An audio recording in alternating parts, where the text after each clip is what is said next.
Introducing Dr. Karl Goodkin. Dr. Goodkin completed his undergraduate studies at the University of Florida in Gainesville, Florida. He also studied at Williams College in Williamston, Massachusetts. He completed his master's thesis and PhD in clinical psychology at Washington University in St. Louis. He completed his medical doctorate at University of Miami in Florida, and also his PhD in clinical psychology at University of Miami, Florida. He did his postdoctoral training as a research fellow in the Department of Psychology at Stanford University. He was a psychiatry resident in the department at Stanford University, and he completed his internship at Stanford University. He is currently the chair in the Department of Psychiatry at East Tennessee State University. He has a very lengthy CV. If I read it all, we wouldn't have time for his presentation. But I will mention that he is an appointed member of the HIV and Aging Guidance Project of the American Academy of HIV Medicine. He's been a member of the Committee to Revise the Practice Guidelines for HIV and AIDS in the American Psychiatric Association, a charter member of the Society for Neuroimmune Pharmacology, the SNP program, and a founding member of the International Society of Neurovirology. Please welcome Dr. Goodkin.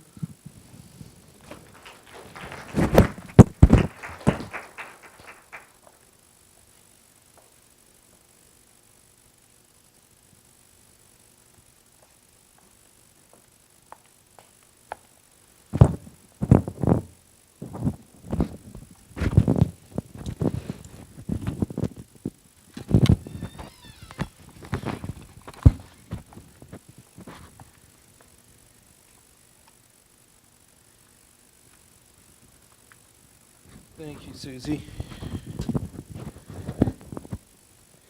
Well, so I'm going to be talking to you today about the identity of psychiatry, evolving challenges, what makes a good psychiatrist today in the USA.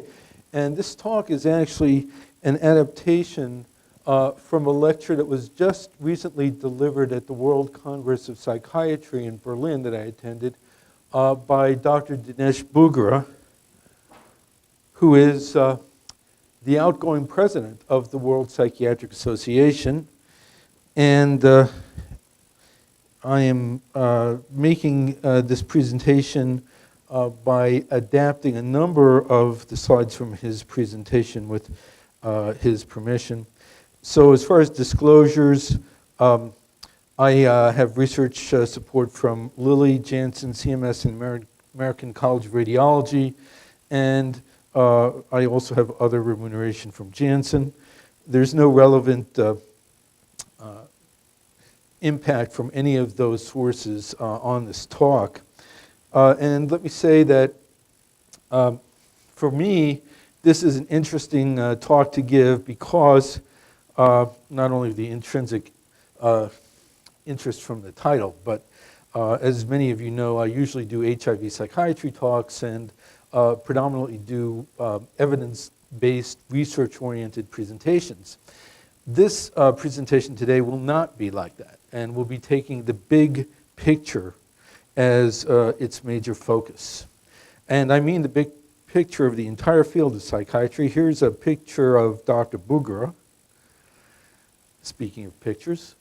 And so we're going to talk a little bit about the identity of psychiatry to start, and where we are in terms of our history, what challenges we face, what are the current threats, and what is the way or ways forward. So where we are, we have to think about this in multiple different respects. Components of what we do in psychiatry, definitions of what we do and of the field itself, what we perceive as threats, and what are the potential solutions. So with that in mind, we have to start off with a definition of the field. And I offer you this one. The branch of medicine that deals with mental illness, emotional disturbance, and abnormal behavior. A psychiatrist is a specialist who deals with both the medical and behavioral treatment of mental illness and the interaction of physical and mental illness. So one frame of reference for the evolution of the field, of course, is the history of psychiatry. And the term psychiatry was actually coined by Johann Christian Reil in Germany in 1808. And was adopted also in France, was used there for the first time in 1828, but really didn't become widespread until the next century. For me, another really important nodal point in the development of the field of psychiatry is the point at which psychiatry lost the diagnosis originally of general paresis of the insane, or what we would now refer to as neurosyphilis, ultimately in 1943 when it was discovered that penicillin was effective treatment for treponema pallidum.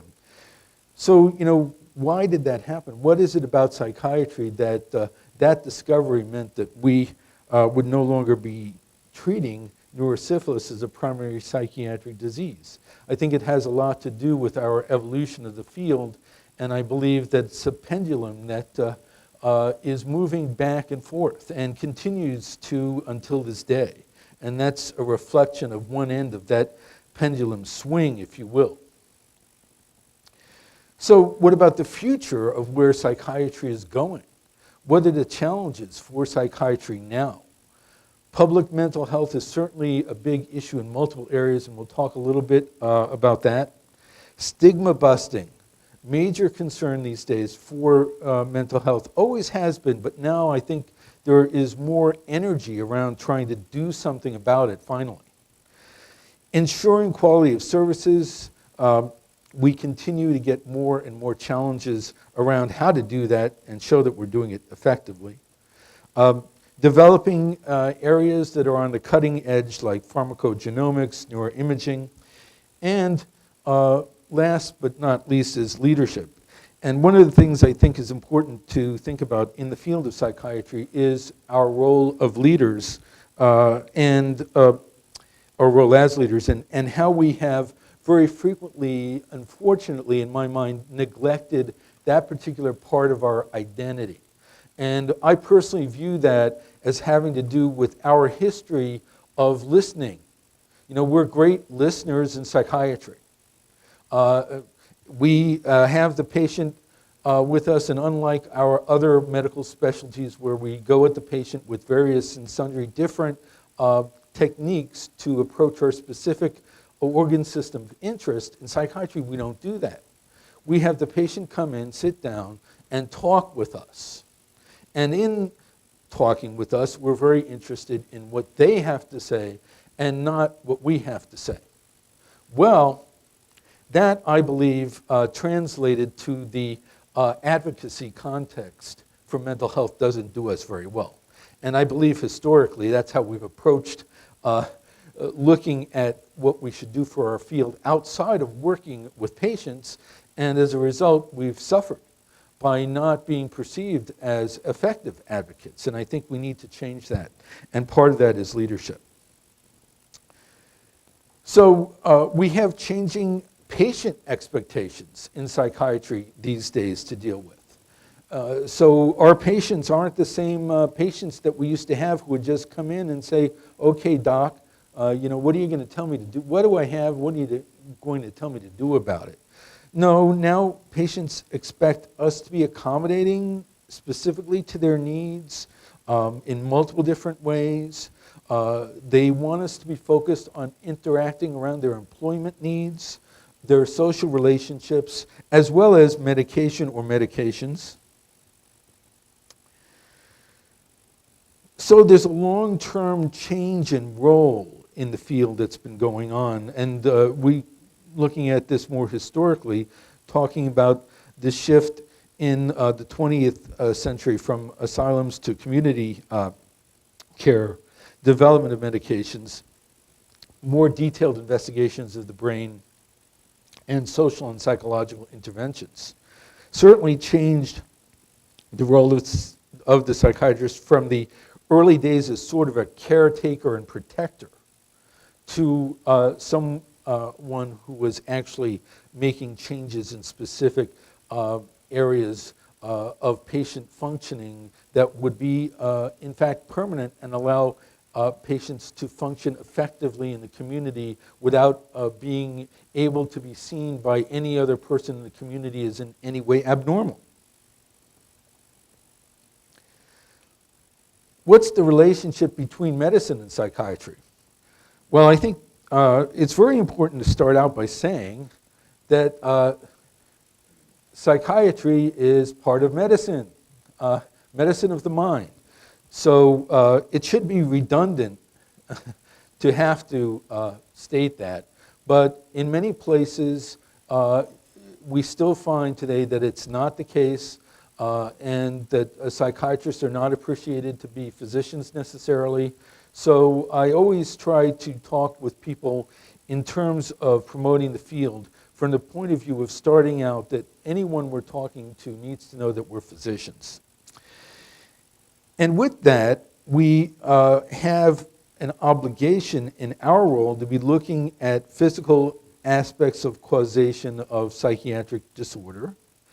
But at the same time, we need to be able to integrate the physical and the behavioral, and we need to avoid things that might be convenient in terms of how to think about psychiatric disorder like Cartesian dualism, and be able to make that integration on an ongoing basis, which includes assessing psychological factors, social factors, cultural factors in etiology, as well as treatment and management.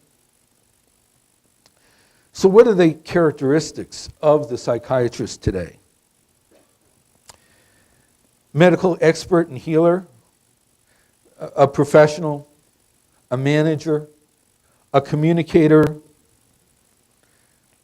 scholar, collaborator, and team player. And this is an important developing area still. I think that many people don't appreciate how important it is for psychiatrists to be trained as team players. So I would say this needs to be better and appreciated as early on as possible.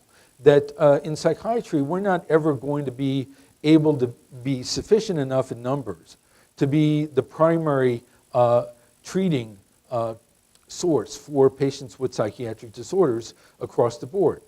We have to be able to manage groups that affect that function.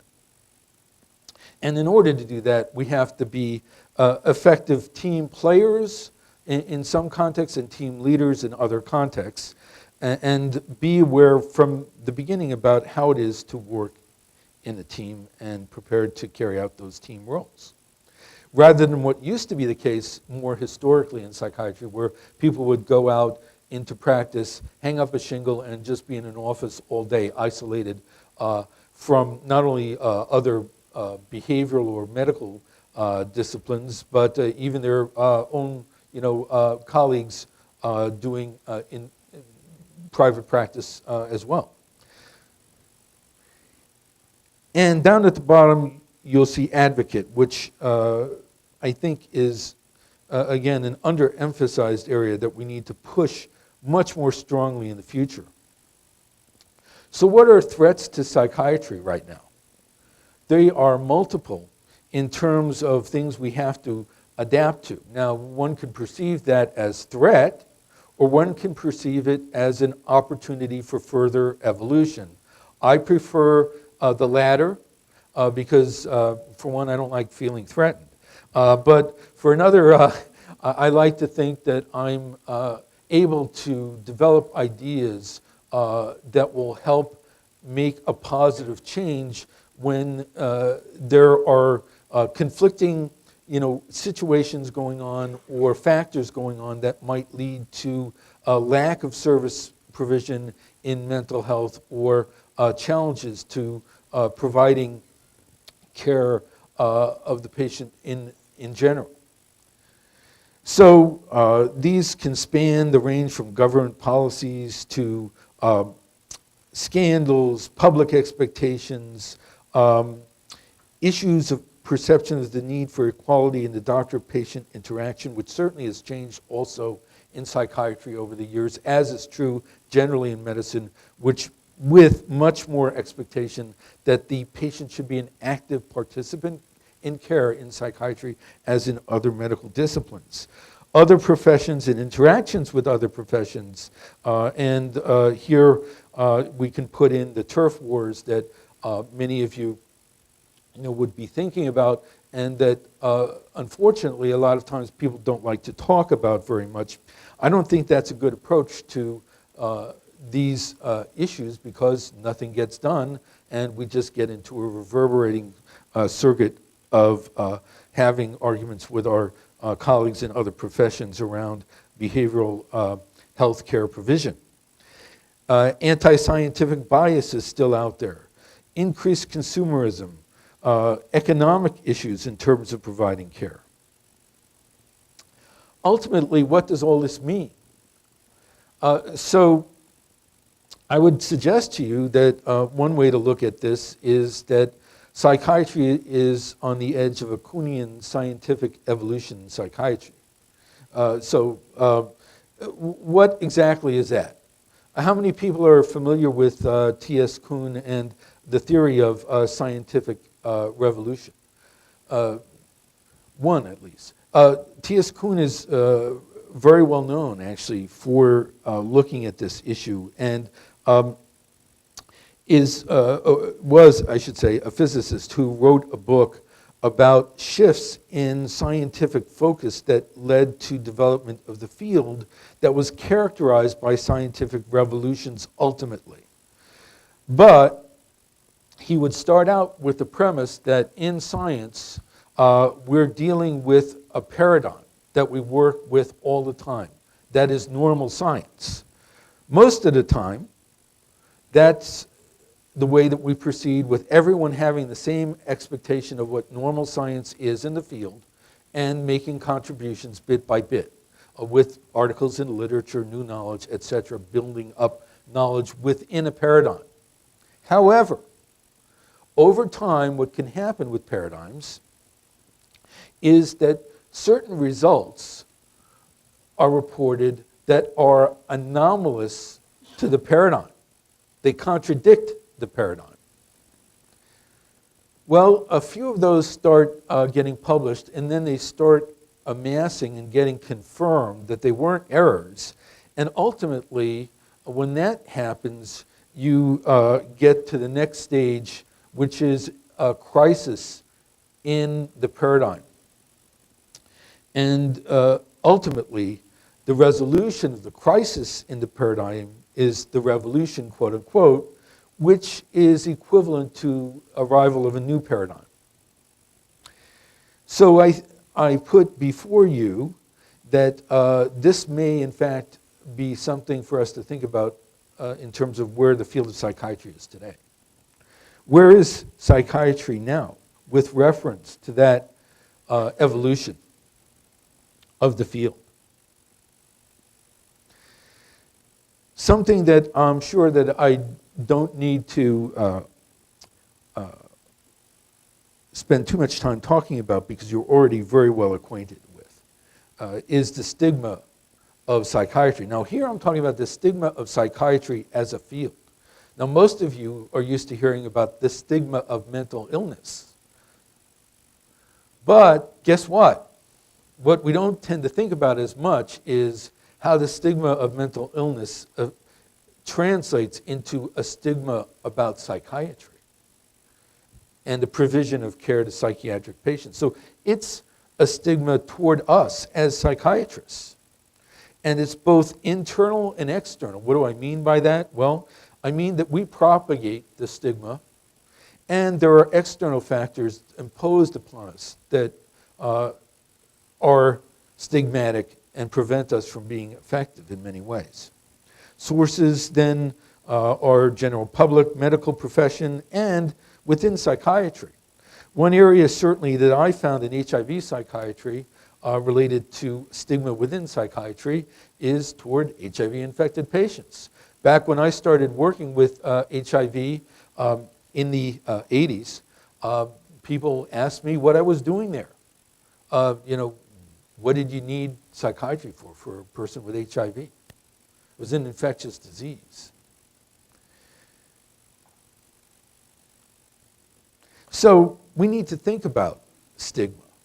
And I submit to you also that this relates to embracing our role more as advocates rather than only as treatment providers. When we're only treatment providers, we really can't do that much about the external stigma out there related to mental disorder. We can on a one-on-one basis with the patient and their internal stigma, with the family of the patient, and that's meaningful. I'm not taking anything away from that. But I'm saying that that's still limiting if we don't get beyond that and try to represent our field more broadly to the public that, as of course you know, is a major source of stigma as well. So stigma is also important from the point of view of being a social determinant of health. It's not just it would be nice to do something about stigma. Stigma affects people so negatively that not only does it propagate psychiatric disorder severity, but it affects physical health and mortality as well. And right now, if anything, I would say this is a very high-profile issue in the US, because I think many of you are aware that it seems, and it's been written about quite a bit in the media, that bigotry and hatred are making sort of a comeback in the US. Why is that?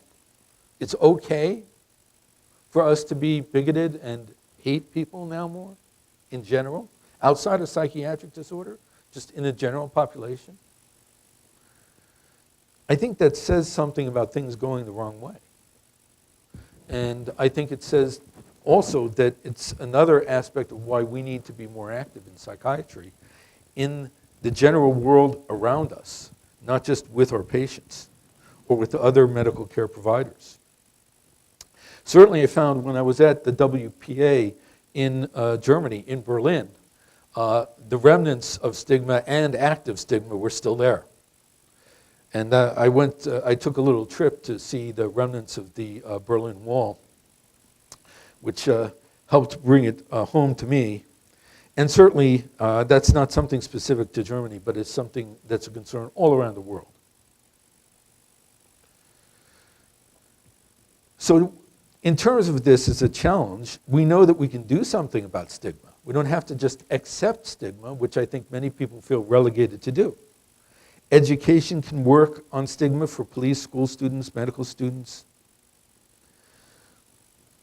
We also know that if we try to approach stigma in a structured way and focus on knowledge, attitudes, and behavior, we can have effects. But if we only focus on knowledge, many times you won't see effects. So if you expect just giving people knowledge about stigma is going to improve it, you may in fact be very disappointed. And that we found also in my area rings true in HIV/AIDS, because when we started working with HIV prevention, we thought just giving people knowledge about HIV/AIDS would eliminate the risk factors. And lo and behold, it really didn't impact them at all. You really had to work and make sure that not only did you give them the knowledge, but you changed the attitudes related to the knowledge, and then you changed the behavior related to the attitudes, so the attitudes actually translated into what people did day to day related to the risk factor. And that's the way that you could bring down HIV risk. And I would say that that's also the way that we can impact stigma.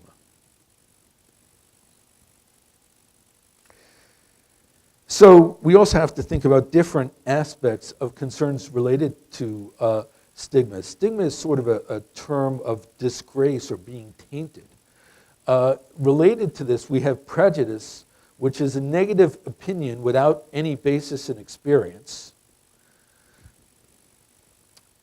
and discrimination, which are acts of actual ill treatment toward people that are not justifiable in terms of any rational motive whatsoever, except that people are being perceived in this way as being in somehow unequal. Not to say that acts of ill treatment otherwise are justifiable as well, but discrimination is this subset. So, causes of stigma: lack of knowledge, misrepresentation of facts. Do anti-stigma programs work, or do we just have to accept stigma? And I think we can say that anti-stigma programs can work. However, we don't have anti-stigma programs in all areas related to mental health to put forward. It has been shown to be helpful in depression, and in fact, the NIMH not too long ago had its front web page headline being "Men can have depression, and that's okay," essentially, because it was found that men would not seek treatment for depression as frequently as women because they were supposed to not do that. They were supposed to, bring themselves up by their bootstraps and be okay one way or the other, and by the time they would get treatment for depression, it would be much more severe than would be ideal. Anti-stigma campaigns can be launched in multiple different venues. Colleges in university settings are very good places to launch anti-stigma campaigns. So we're thinking more and more about how to combat stigma with local context, mutual learning, guidelines for attacking stigma, changing the public's expectations around what will happen on the basis of stigma. And we also find that personal contact works best. One of the things that stigma is frequently based upon is just lack of contact and knowledge of the stigmatized entity. This is a slide from Rob Pack in the College of Public Health, and it's actually a slide from a grand rounds he gave about a year ago here, talking about different aspects of anti-stigma strategies. And he focused on looking at different aspects of stigma: self-stigma, public stigma, and structural stigma. And there are interventions that can be done at each of these levels that, however, need very different kinds of approaches. So with self-stigma, you're talking about therapeutic interventions. With public stigma, you're talking about education, improving contact with the stigmatized group, those, in our case, with psychiatric disorders. A structural stigma, you're talking about institutional issues and policy changes. And also presented by Rob, needing to promote cultural competence to address stigma. So very frequently, stigma is enhanced by any source where not only might there be a primary stigmatized source, but there might be a secondary source related to somebody being in a minority ethnicity, for example, in a different subculture in the US, where, talking about translating WPA to APA, American Psychiatric Association, where, we find a lot of this concern in subcultural issues.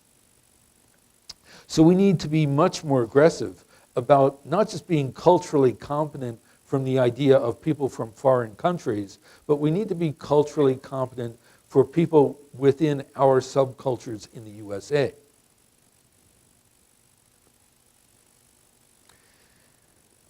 Well, there's an entirely different aspect of the identity of psychiatry that we can talk about too, and we need to from the point of view of being comprehensive about this topic, and that is ensuring quality of psychiatric services. And in order to discuss that in detail, we have to break it down into its components of structure, processes, and outcomes. So when we're talking about structure, we're talking about things like facilities, staffs, competence of staff, certifications,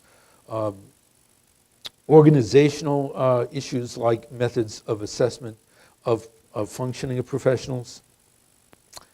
Process is related to what's actually being done in care delivery, giving and receiving. How does it fit with the patient side? How patient-centered is it?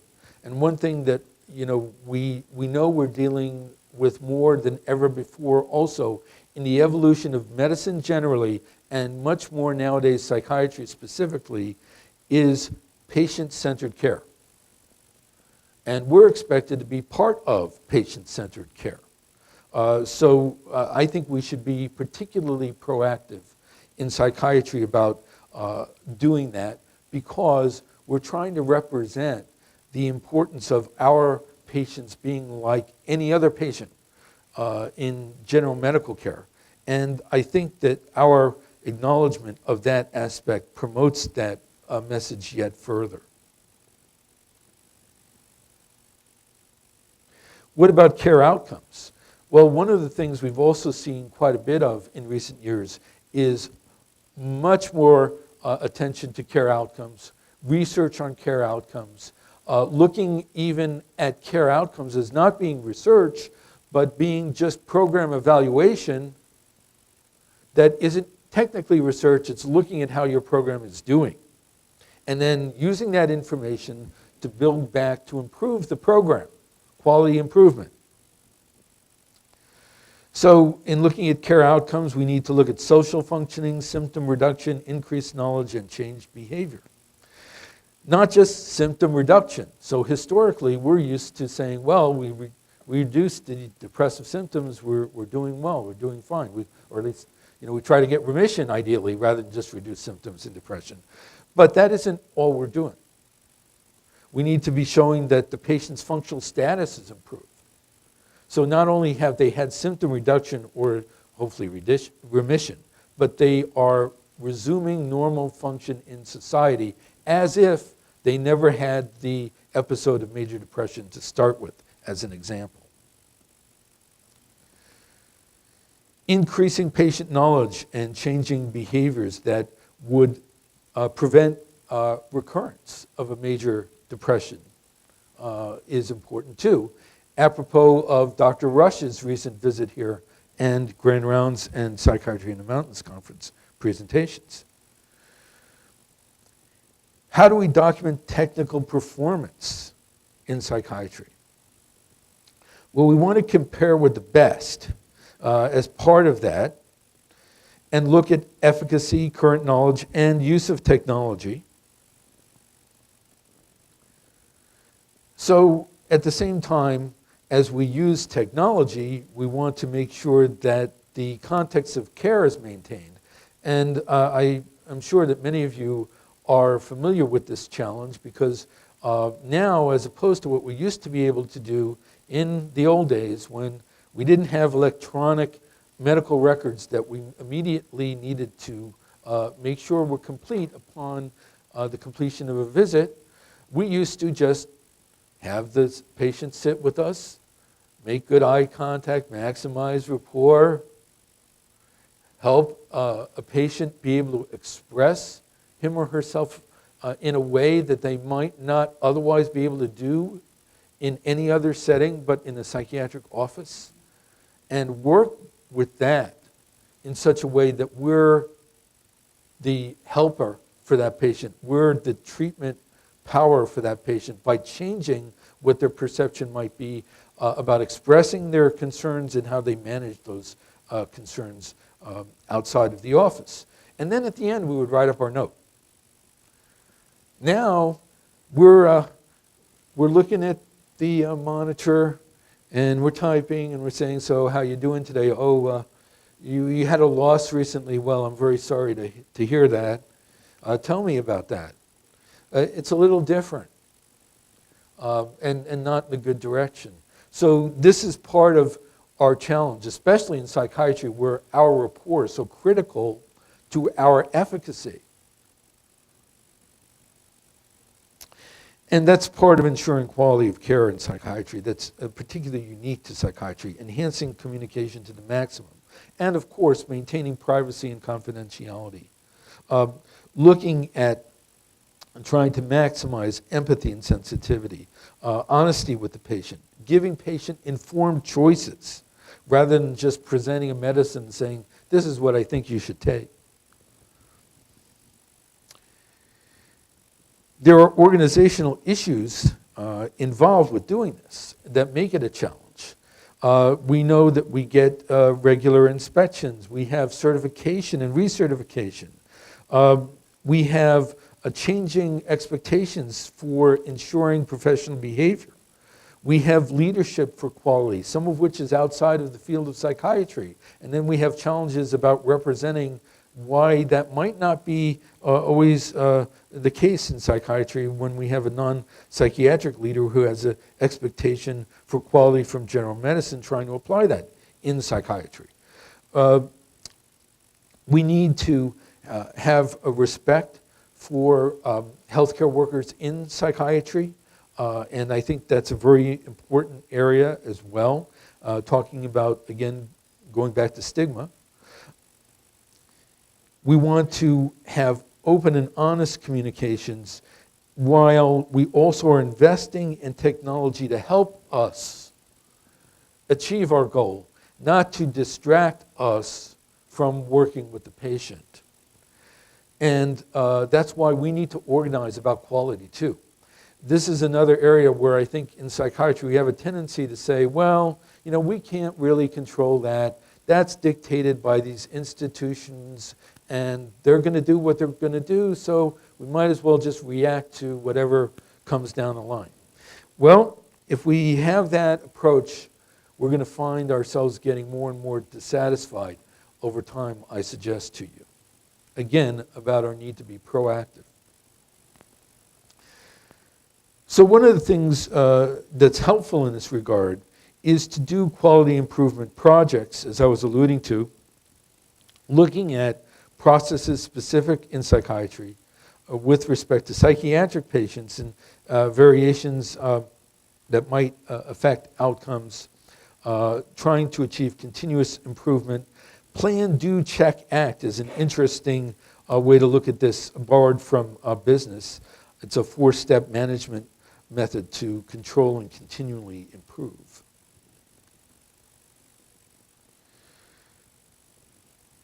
So we're trying to ensure total quality here. We're trying to look at management from the large picture level. And with that in mind, we need to look at improvement opportunities not only on the one-on-one physician to patient basis, but in the organizational level. And we're talking about multiple different care contexts and related organizations that are providing those contexts that we're working in. So this actually turns out to be a lot more complex than it otherwise might appear. And we have to look at determining causes of problems and barriers of being most effective in these different contexts, and sometimes do root cause analysis for variations where we have a particularly poor outcome to try to understand it so we can change the whole context to prevent it from occurring in the future.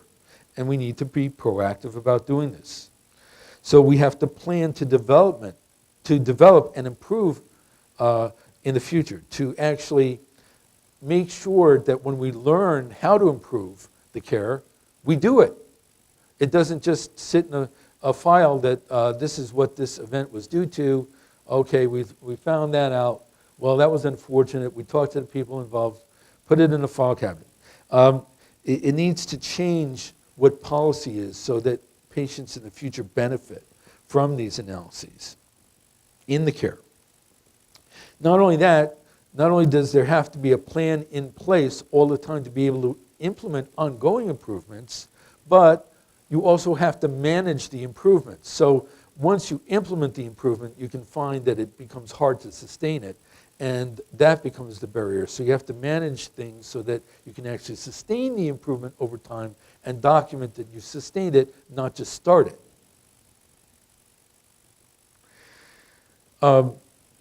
Of interest here, since this is, I think, a tall order that many would feel, especially as an individual psychiatrist, is the Pareto principle, also known as the 80-20 rule, or the law of the vital few, principle of factor sparsity, which states that for many events, roughly 80% of effects come from only 20% of causes.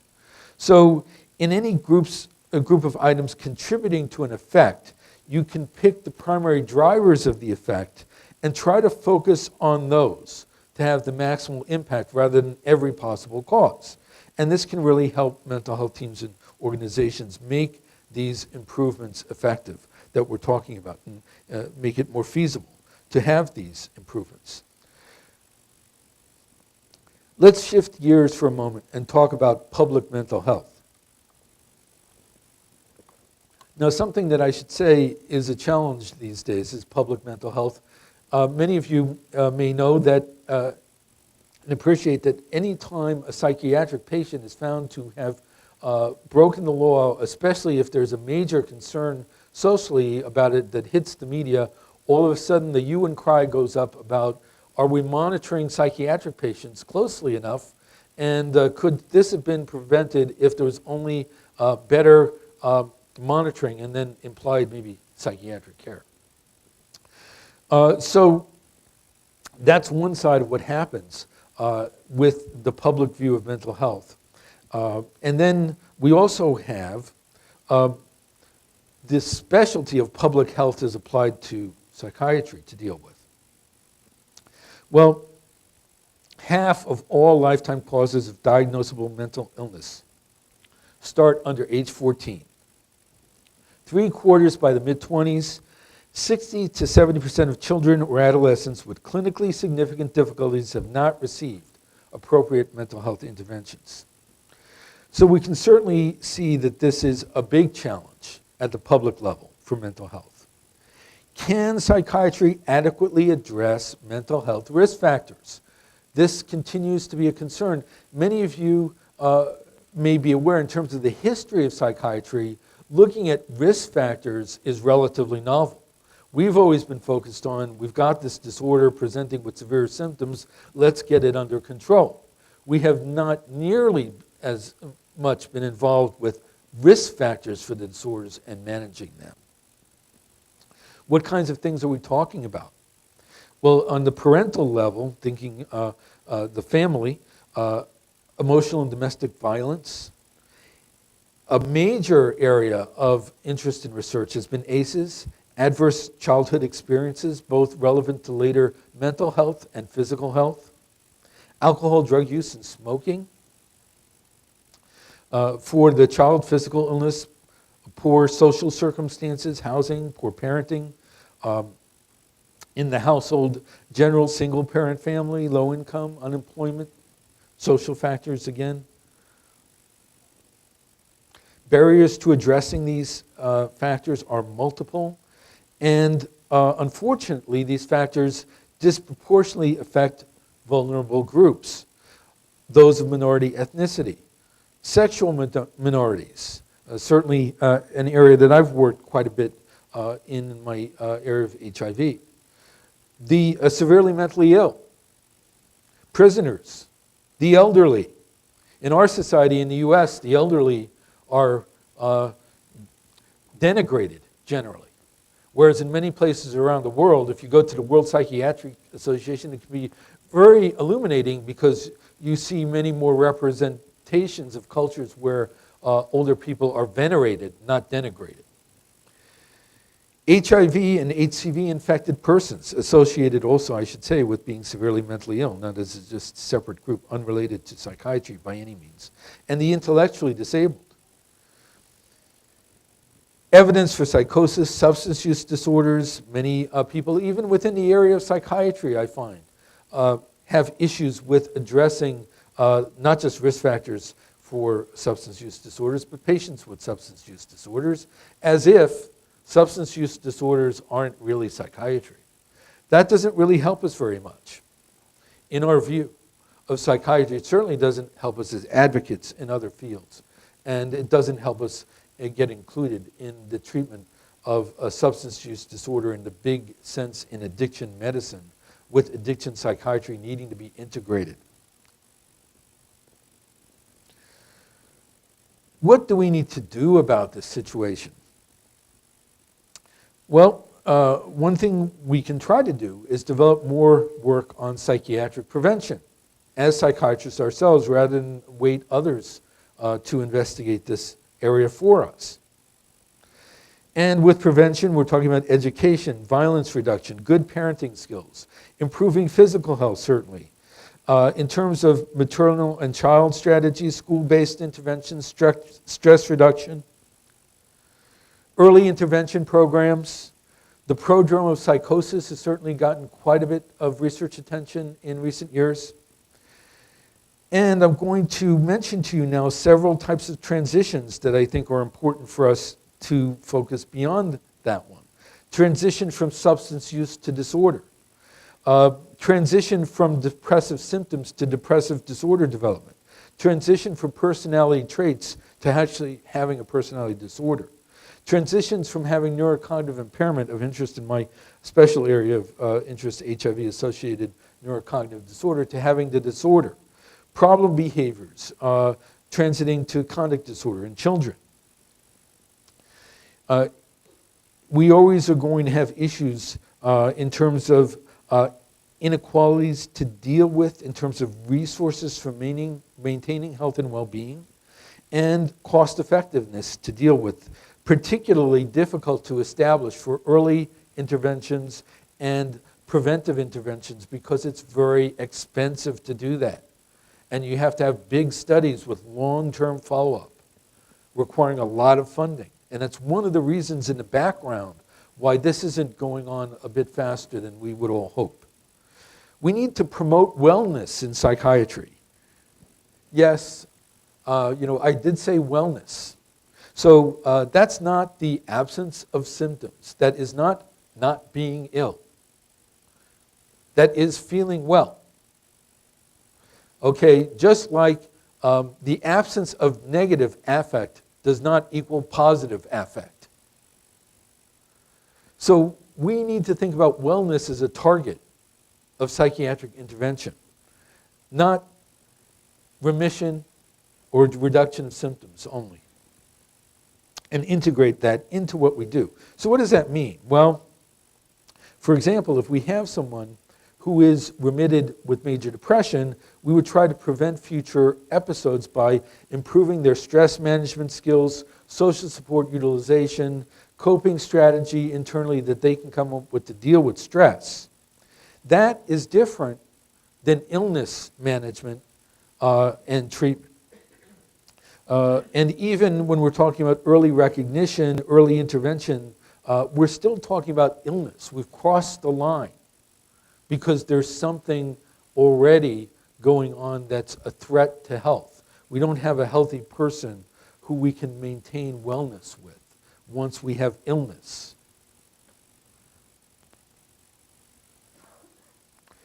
Well, we also have the stress in psychiatry of new cutting-edge techniques that people feel very variable in terms of their knowledge about, ability to utilize. One example of this is the development of the importance of psychiatric genetics and pharmacogenomics.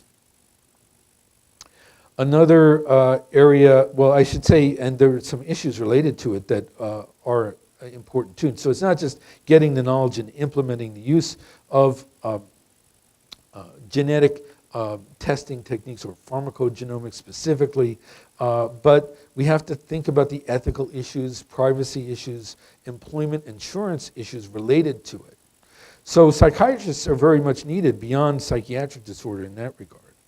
And another example from this cutting edge point of view might be neuroimaging. And here I have a group of neuroimaging techniques. I'm not sure how many of you have used them. I imagine that relatively few of you have. And I submit to you that you're going to be using these more and more in regular care in the near future. And I would include magnetic resonance spectroscopy, MRS, in this, and I use that in my area of HIV neurocognitive disorder, functional MRI.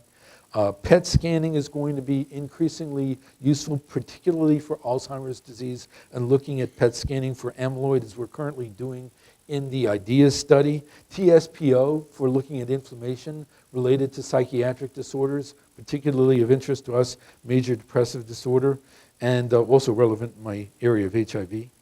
Arterial spin labeling is a way that we can do blood flow measurement without using tracers. So we need to absorb new knowledge and learn how to implement that as well. But does that mean that that's what we're doing in the future? We're getting these psychiatric disorder criteria and we're going to say, okay, let's do genetic testing and neuroimaging. No, that isn't psychiatry. That's part of psychiatry. But just as much today as in the past, the other part of psychiatry that has to do with cutting edge development is behavioral intervention, not just intervention based on primary medical or somatic approaches to the patient. And so we have multiple different types of psychotherapies that we need to become acquainted with too as psychiatrists. And I would suggest you complicated grief-specific therapy is one of those, which has been shown to have specific effects amongst the psychotherapies. Acceptance and commitment therapy. There's a number of these that are relatively new types of therapy, future-oriented psychotherapy, for example. Family systems therapy, talking about the family level. And mom power that we had presented by Dr. Moreland here in the Grand Rounds as another case in point. Well, I also submit to you that cutting edge doesn't just apply to treatment. It also applies to diagnosis. And with that in mind, we have multiple different versions of the DSM going from 1952 and DSM-1 on through our current DSM-5. So what's next? Is it DSM-6? What ultimately are we looking at? DSM-N? Or will it prove to be something entirely different like RDoC? How many people are familiar with RDoC? RDoC, Research Domain Criteria. They are being developed with the NIH, looking at an entire way of reconceptualizing psychiatric diagnosis with going back to the basics about symptoms and biology and not paying attention to our current DSM nomenclature. Characteristics of psychiatric identity, I've talked about to an extent already, and I think that we need to be thinking about our identity much more broadly than we have in the past. And I mentioned advocacy, particularly in that regard, and being team players. And there is the issue of identity in terms of the encounter and looking at being with the patient, as I mentioned earlier. Expectations of the therapeutic contract still need to be focused upon. Providing explanatory models for patients and systems related to patients, which we're more used to doing in child and adolescent geriatric psychiatry than general adult psychiatry. And then there's the integration of our own experience as psychiatrists in the change of our identity over time. And I submit to you that should not be constrained when we're residents and fellows. Well, part of our identity, too, is good psychiatric practice and what that is. And here you can see a large number of things that we expect of ourselves in terms of meeting expectations for good psychiatric practice. We also need to think about position statements in terms of this as well. And for me, it was prominent to go to the WPA because it's quite a bit different than what you would see in the APA. And also I was very impressed going to the WPA that Americans don't have nearly that much of a presence in the WPA as you might expect. Very illuminating to look at it from the worldview in that regard. So we have multiple different aspects of our identity, exploring the disease, illness, and wellness processes, understanding the whole person, proximal and distal context in that regard, finding common ground, incorporating health promotion and prevention, enhancing the doctor-patient relationship, yet being realistic in what we can do with our patients and trying to develop goals that the patient can realistically meet and take the steps to get to the bigger ones over time.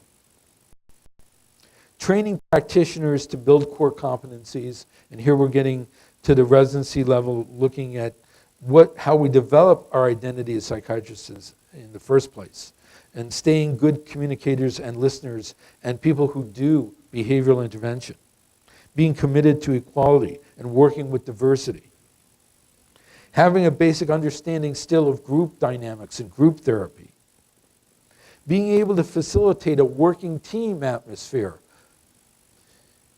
being decisive and leaders, being able to evaluate staff and give feedback appropriately and change behavior as necessary, having basic understanding of operations management and the business aspect of psychiatry, and understanding and acknowledging our vulnerable patients, maintaining empathy as a focus, yet having a critical self-awareness of our emotional responses to clinical situations, being aware of potentially destructive issues, identifying them and managing them, and acknowledging situations where there's the potential for bullying. And bullying is something that I think is getting more and more attention at the national level, and a place where we in psychiatry should be active in taking a role in this rather than seeing it as something else independent from the area of psychiatry. What about the social media? Psychiatrists can't just put themselves out there and say, well, we'll write whatever anyone else writes. And there are now expectations about that. And in fact, it's being integrated into psychiatric residency training that these expectations need to be monitored and upheld. We have societal changes in terms of the different generations to deal with, from the silent generation to the baby boomers, generations X, Y, the millennials, and Z. We have different ways that we need to try to manage these differences and try to combine them so we're just as effective with patients across all of these generations. So what's the best training model? Is it apprenticeship, teaching, mentoring, just having courses, evaluations, and assessment? Some mixture of all of the above? If so, what mixture? And now I'm going to go back into the world frame. Something that psychiatrists in the USA don't spend much time thinking about is LMIC countries, low and middle income countries. This is a big issue internationally in the HIV area, I should tell you, because the antiretrovirals are very variably available around the world, unlike in the US where you can get anyone that's FDA approved. And so, analogously, thinking about this in terms of patients with mental illness, we're about at the end here, it's a major concern because mental illness is a top cause of disability and disease in LMICs and is a truly neglected area. And in most LMICs and their partners, the psychiatric policy and practice needed is absent, outdated, ineffective, characterized by systemic neglect or even outright human rights violations. So my conclusions are, it's an exciting time to be a psychiatrist. Don't be depressed about all of this. Are we in the process of a Kuhnian paradigm shift or not? And if so, where are we? Patients have moved from hospitals to the community, but where are they going to from there? Leadership is required for team building, service planning, service development, and delivery. Advocacy is critical. We need to be proactive advocates and train our residents and fellows to be advocates for psychiatry. And that should be part of our identity. And with that, I will close.